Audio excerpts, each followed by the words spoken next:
ಎಲ್ಲರಿಗೂ ನಮಸ್ಕಾರಗಳು. ನನ್ನ ಹೆಸರು ವರ್ಷಿಣಿ. ನಾನು 7ನೇ ತರಗತಿಯಲ್ಲಿ ಓದುತ್ತಿದ್ದೇನೆ. ನಾನು ಈಗ ನಿಮಗೆ ಅಭಿಮನ್ಯು ಪರಾಕ್ರಮ ಪದ್ಯವನ್ನು ತಿಳಿಸಿಕೊಡುತ್ತೇನೆ. ಮೊದಲಿಗೆ ನಾವು ಪೂರ್ವಕಥೆಯನ್ನು ನೋಡೋಣ. ಮಹಾಭಾರತದಲ್ಲಿ ಪಾಂಡವರು ಮತ್ತು ಕೌರವರು ರಾಜ್ಯಕ್ಕಾಗಿ ಹೋರಾಟ ಮಾಡಿದ ಕಥೆ ಇದೆ. ಇಲ್ಲಿ ಮಹಾಭಾರತದಲ್ಲಿ ಪಾಂಡವರು ಹಾಗೂ ಕೌರವರ ನಡುವೆ ರಾಜ್ಯಕ್ಕೋಸ್ಕರ ಯುದ್ಧ ನಡೆಯುತ್ತದೆ. ಇಬ್ಬರ ನಡುವಿನ ಯುದ್ಧವನ್ನು ಕುರುಕ್ಷೇತ್ರ ಯುದ್ಧ ಎಂದು ಕರೆಯಲಾಗುತ್ತದೆ. ಈ ಪಾಂಡವರು ಹಾಗೂ ಕೌರವರ ನಡುವೆ ನಡೆದ ಯುದ್ಧವನ್ನು ಕುರುಕ್ಷೇತ್ರ ಯುದ್ಧ ಎಂದು ಕರೆಯುತ್ತಾರೆ.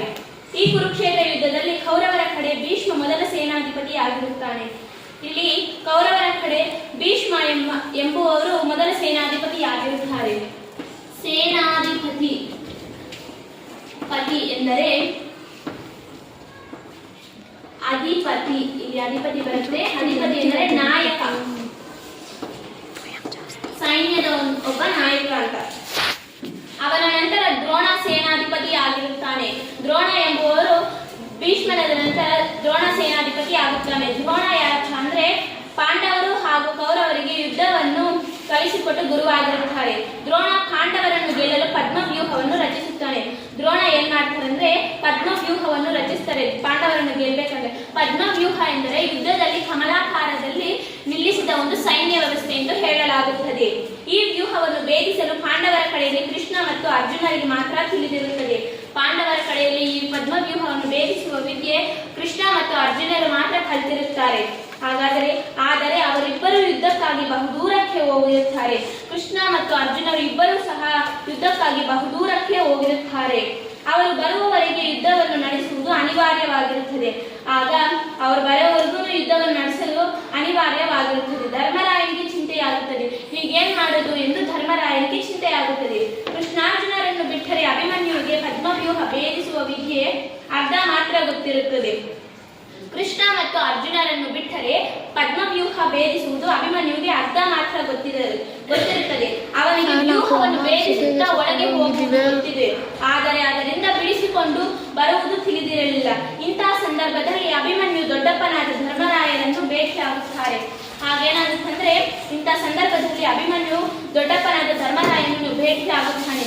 ಅವರ ಇಬ್ಬರ ನಡುವೆ ನಡೆದ ಸಂಭಾಷಣೆಯನ್ನು ಇಲ್ಲಿ ನಮಗೆ ಪದ್ಯದ ರೂಪದಲ್ಲಿ ಕೊಟ್ಟಿದ್ದಾರೆ. ನಾವಿಲ್ಲಿ ನೋಡೋಣ. ಈ ಪದ್ಯವನ್ನು ರಚಿಸಿದವರು ಕುಮಾರವ್ಯಾಸರು. ಮೊದಲಿಗೆ ನಾವು ಪದ್ಯವನ್ನು ನೋಡೋಣ.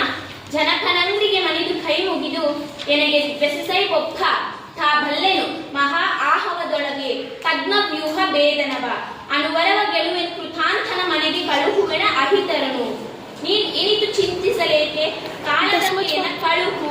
ಜನಪನಂದ್ರಿಗೆ ಮನಿದು ಕೈ ಮುಗಿದು ಅಂದ್ರೆ ಜನಪ ಅಂದ್ರೆ ರಾಜ. ಜನಪ ಅಂದ್ರೆ ರಾಜ. ನಂಗ್ರಿ ನಂಗ್ರಿ ಅಂದ್ರೆ ಅಂಗ್ರಿ ಬರೋದು. ನಾ ಪ್ಲಸ್ ಆ ಇಸ್ ಈಕ್ವಲ್ ಟು ಅಂಗ್ರಿ ಬರುತ್ತೆ. ಅದಕ್ಕೆ ಅಂಗ್ರಿ ಅಂದ್ರೆ ಪಾದಗಳು. ಮನಿದು ಅಂದ್ರೆ ನಮಸ್ಕರಿಸಿ. ನಮಸ್ಕರಿಸಿ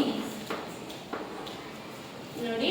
ಜನಪನಂಗ್ರಿಗೆ ಮನಿದು ಕೈ ಮುಗಿದು. ಇಲ್ಲಿ ರಾಜನ ಪಾದಗಳಿಗೆ ನಮಸ್ಕರಿಸಿ ಕೈ ಮುಗಿತಾನೆ ಅಭಿಮನ್ಯು. ಇಲ್ಲಿ ರಾಜ ಯಾರಪ್ಪ ಅಂದ್ರೆ ಧರ್ಮರಾಯ ಆಗುತ್ತಾರೆ. ಧರ್ಮರಾಯ ಪಾದಗಳಿಗೆ ನಮಸ್ಕರಿಸಿ ಕೈ ಮುಗಿದು ದೆನೆಗೆ, ಇಲ್ಲಿ ಎನಗೆ ಅಂದ್ರೆ ನನಗೆ ಅಂತ, ನನಗೆ ಬೆಸಸೈ.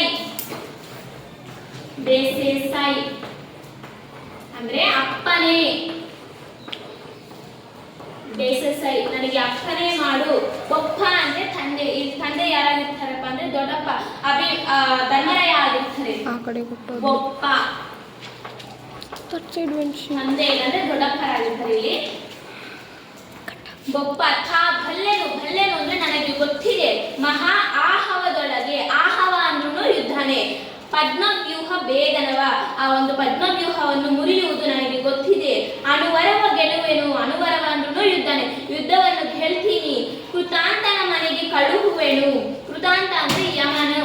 ಯಮನ ಮನೆಗೆ ಕಳಿಸ್ತೀನಿ. ಅಹಿತರನು. ಅಹಿತರು ಅಂದ್ರೆ ಶತ್ರುಗಳು, ವೈರಿಗಳು ಅಂತ ಹೇಳ್ಬೋದು. ಇಲ್ಲಿ ಅಹಿತರು ನೋಡಿ. ಅಹಿತರು ಶತ್ರು ಸೈನ್ಯದವರು ಅಂತ. ವೈರಿಗಳು ಅಂತಲೂ ಹೇಳ್ಬೋದು ನಾವು. ಅಹಿತರನು. ನೀನ್ ಇನಿತು ಚಿಂತಿಸಲು ಏಕೆ, ನೀನ್ ಯಾಕೆ ಇಷ್ಟೊಂದು ಚಿಂತೆ ಮಾಡ್ತಾ ಇದೀಯಾ? ಕಾಳಗಕ್ಕಯ್ಯನ ಕಳುಹು ಎಂದ. ಕಾಳಗ ಅಂದ್ರೂ ಸಹ ಯುದ್ಧನೇ. ಇನ್ನೊಂದ್ಸತಿ ಹೇಳ್ತೀನಿ ನೋಡಿ.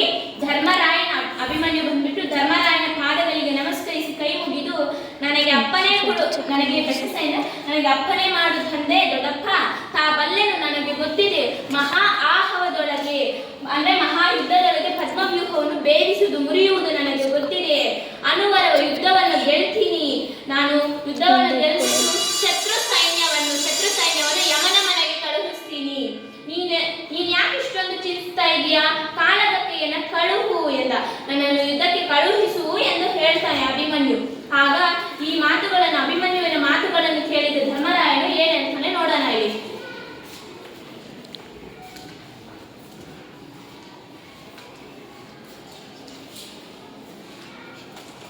ಹಸುಳೆಯ ಗಠಿನ ನುಡಿಯ ಕೇಳಿದು ನಸುನಗುತ್ತ ಧರ್ಮಜನು ಘನ ಪೌರುಷವು ನಿನಗುಂಟು ಎಂದು ಕಂದನ ತೆಗೆದು ಬಿಗಿದಪ್ಪಿ ಶಿಶುವು ನೀನೆಲೆ ಮಗನೇ ಕಾದುವರು ಅಸಮ ಬಲರು ಘನ ಮಹಾರಥರು ಎಸುಗೆಯ ನೀನೆಂತು ಸೈರಿಸಲಾಪೆ ಹೇಳಿ ಎಂದ ಆಗ ಅಭಿಮನ್ಯುವಿನ ಮಾತನ್ನು ಕೇಳಿದ ಧರ್ಮರಾಯ ಹೇಳ್ತಾನೆ ಅಸುಲೆ ಅಂದ್ರೆ ಮಗು ಕೂಸು ಬಾಲಕ ಅಭಿಮನ್ಯು ಇಲ್ಲಿ ಅಸುಲೆ ಅಸುಲೆ ಅಭಿಮನ್ಯುವಿನ ಮಾತನ್ನು ಕೇಳಿದ ಧರ್ಮರಾಜನು ನಕ್ಬಿಟ್ಟು ಘನ ಪೌರುಷವು ನಿನಗುಂಟೆಂದು ನಿನಗೆ ತುಂಬಾ ಶಕ್ತಿ ಇದೆಪ್ಪ ಅಭಿಮನ್ಯು ಅಂತ ಹೇಳ್ಬಿಟ್ಟು ಕಂದನ ತೆಗೆದು ಬಿಗಿದಪ್ಪಿ ಅಭಿಮನ್ಯುವಿನ ತಪ್ಕೊಂಡು ಎತ್ಕೊಂಡು ಬಾಚ್ಕೊಂಡು ಶಿಶುವು ನೀನೆಲೆ ಮಗನೇ ನಿನ್ನ ಚಿಕ್ಕ ಬಾಲಕ ಮಗನೇ ಕಾದುವರು ಅಂದ್ರೆ ನಿನ್ನ ಜೊತೆ ನಿನ್ನ ಒಡನೆ ಅಲ್ಲ ನಿನ್ನ ವಿರುದ್ಧವಾಗಿ ಯುದ್ಧ ಮಾಡುವವರು ಅಸಮ ಬಲರು ಅಂದ್ರೆ ನಿನಗೆ ಸಮಾನ ಶಕ್ತಿ ಉಳ್ಳವರಲ್ಲ ಎಂದು ಹೇಳ್ತಾರೆ ಕಣ ಮಹಾರಥರು ಅಂದ್ರೆ ರಥದಲ್ಲಿದ್ದುಕೊಂಡು ಏಕಾಂಗಿಯಾಗಿ 10,000 ಸೈನ್ಯವನ್ನು ಕೊಳ್ಳುವಷ್ಟು ಶಕ್ತಿ ಉಳ್ಳವರು ಅಂತ ಹೇಳ್ತಾರೆ ಎಸುಗೆ ಅಂದ್ರೆ ಬಾಣ ಪ್ರಯೋಗ ಅಂತ ಮಹಾರಥರು ಬಿಡುವ ಬಾಣವನ್ನು ನೀನೆಂತು ಸೈರಿಸಲಾಪೆ